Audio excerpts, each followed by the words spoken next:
International airport ఒప్పుకోరు కదా. అవును. అంటే వీళ్ళకి ఒక అయోమయం ఉంది. కేంద్రం మనం చెప్పినట్టు ఆడే పరిస్థితుల్లో లేదు. రూల్స్ ఇవన్నీ లెక్క తీస్తుంది. అక్కడ ఆపుతారని వీళ్ళు ఆగుతున్నారా?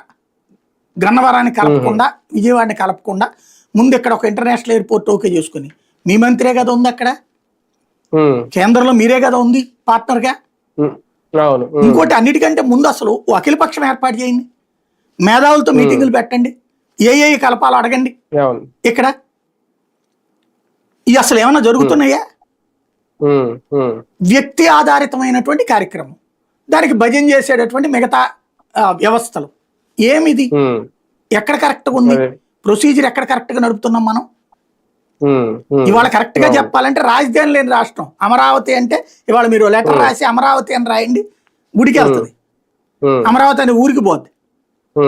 ఇక్కడ ఏంటది? వెలగపూడి. హైకోర్టు ఎక్కడుంది? వెలగపూడిలో కాదు, మళ్ళీ అదొక వేరే ఊరు. ఇది ఒక విచిత్రమైన పరిస్థితి ప్రస్తుతం. మే 2వ తేదీ తర్వాత రాజధాని లేని రాష్ట్రానికి ఒక క్లారిటీ అని రాబోతుందా? ఏముంటది ఇప్పుడు? ముందు మనం అసలు ఒక డిసైడ్ అయితే కదా అంటున్నా. ముందు మనం డిసైడ్ అవ్వాలి కదా. ఇప్పటికి కూడా నిన్న వాళ్ళు అడిగారు, రైట్ చేయడం వల్ల గుర్తుకొచ్చింది దీనికి. ఇంకా అది కూడా ఏంటి, వాళ్ళు జగన్ అంటే భయంతో, జగన్ రేపు పొద్దున వస్తే మళ్ళీ ఇప్పుడు వీళ్ళ దగ్గర తీసుకుంటారు. క్రిందసారి భూములు తీసుకున్నారు, వాళ్ళందరికీ 5 ఏళ్ళు తిరిగేటప్పుడు వాళ్ళ జీవితాలు. నేను చెప్పేది అదే, 2018వ సంవత్సరానికి వాళ్ళకి రిటర్నబుల్ ఫ్లాట్లు ఇవ్వాలి. ఇచ్చారా? ఇవ్వనప్పుడు వాళ్ళు లోన్ ఇచ్చి ఏం చేసుకోవాలి? ఏ భూమిని స్వాధీనం చేసుకోవాలి?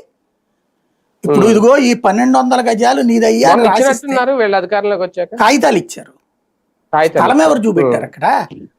ఇంకా ఒకటి ఫైనల్ కాలేదు కదా ఎక్కడేంటి అనేది. ఇప్పుడు ఆ టవర్లు కట్టుకోవడం ఈ పని మీద ఉన్నారు.